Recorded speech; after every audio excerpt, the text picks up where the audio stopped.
name is Bob Cannon, and my Christian background, I was raised in the Catholic Church, and so I've always had very strong beliefs in God and knowing that Jesus died for me, but that's about all I knew.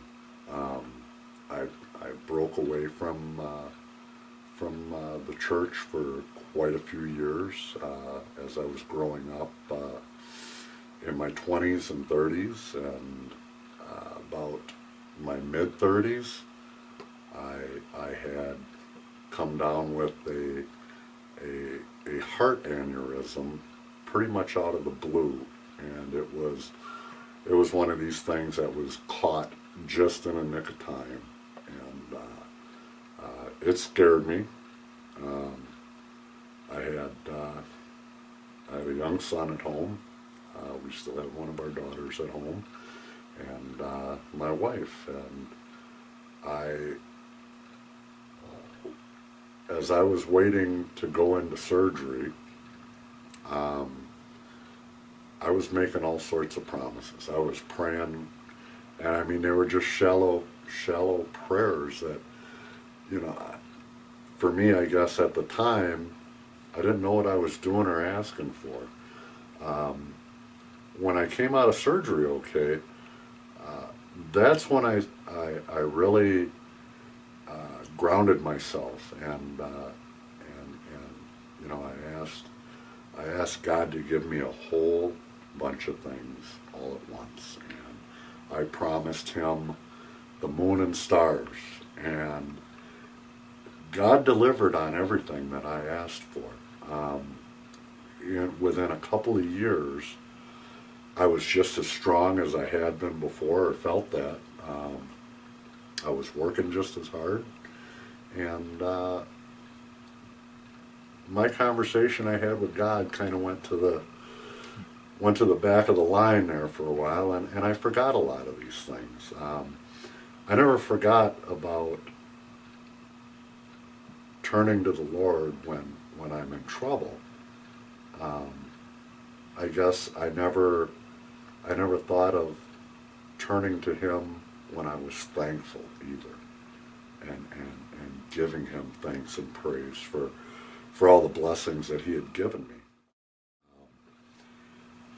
He gave me 15 years of excellent, healthy life.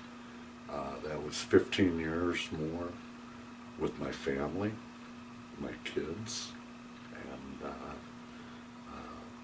about a year and a half ago, I started having problems with my heart again, and they continually got worse. And that's when my health was in such decline, I had to turn to the Lord again. I had no other choice. I felt at that time, this is it, He's serious. I had always kind of felt Him tugging at my collar, ever since I had my heart operation. Hey, I'm still here, and there's some things that you need to get done. And when my health really went south about a year ago,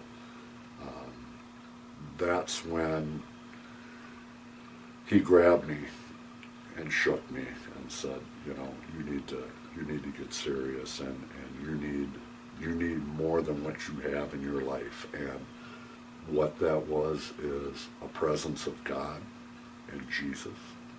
And I bowed down and I prayed and asked for His forgiveness for all the broken promises I've had, all the sins that I've committed, and it gave me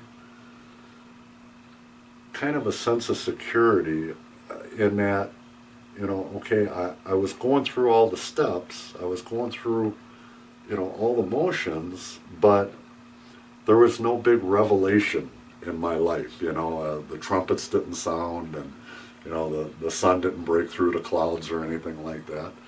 And my health wasn't improving any, and I was scared. I wasn't scared for me, because I knew that when I rededicated myself to the Lord, that I'm taken care of. I have no worries at all.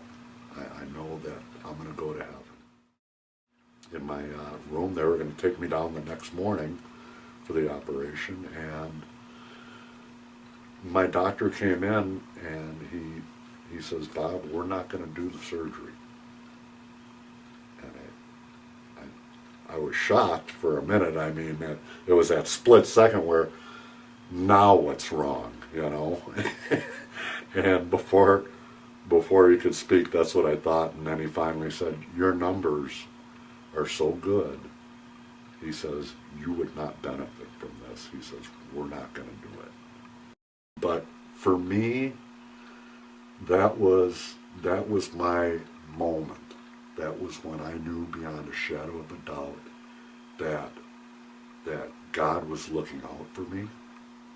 He was taking care of me. And if it wasn't for him, I don't know where I'd be right now.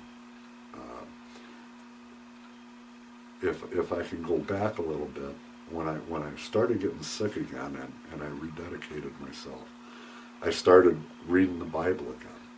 And for some reason, I got it in my head that I was going to read it from cover to cover, every word in it. And I did.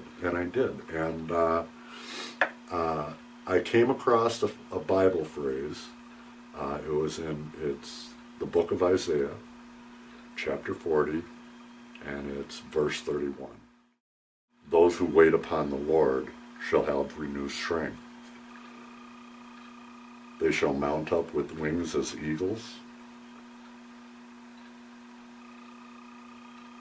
They shall run and not be weary, and they shall walk and not be faint." And to me, that was me. That's what I wanted, and it was a promise. It's a promise from God. So I know, maybe it's not going to happen here on earth, but I know that when I get to heaven, I'm going to have a new body, and so I look forward to it either way. And the Lord has blessed me with a lot more life than what I ever thought I would have. And I love Him and feel extremely fortunate because I know it was God. Well, as far as baptism goes, I am looking forward to it. I think that that's the next logical step. It's my affirmation as a Christian, to basically let the whole world know that I'm a believer in Christ. And I truly feel that this is important for me. I need it. I don't feel complete without it. Where I would like my faith to take me, I have no idea. I pray every night, every day, for God to use me however He sees fit. Whether it be, talking to a stranger on the street or a guy at work, or, just, if nothing else, just to plant a seed every now and then. And I haven't gotten what other folks call a calling. I know that I want to continue studying His Word. I pray for strength and wisdom to follow it as closely as I possibly can. And I just think, like everything else in my life, it's going to work itself out. God's going to take me, and I won't know it until I'm already there, what I'm supposed to be doing. So, if that makes sense. Okay, well, church has become a very important part of my life. Uh, it's like getting a whole second family, which isn't a second family. You consider them to be your family. It's fellowshipping and spending time with them. What I've come to enjoy most about going to church are the sermons. I love listening to the Word. I could sit there all day and have it read to me and preached to me and never get enough. And the more I hear it, the more I love it, and the more outlook on life it actually gives me, and understanding, people in general. The Lord has worked some definite miracles in my place, and I there's not a minute that goes by I'm not thankful for it. And I believe that He brought me to this church to experience how much more there is to just His wonderful works. The people, like I said, that come and share the gospel, come and listen to it on a weekly basis.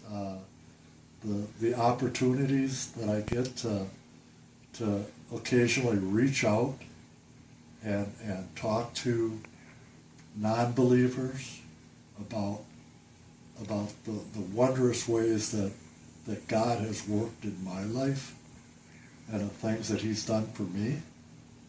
It's never ending. Church is a part of me. That's what it is. I can't wait to get back to it. I miss it dearly. I miss all the people, and it's a big part of my life that I've had to do without for quite some time. So I know that in good time and in the Lord's own way, He's gonna bring me back when He's ready to, and I will patiently try and wait for that day to come.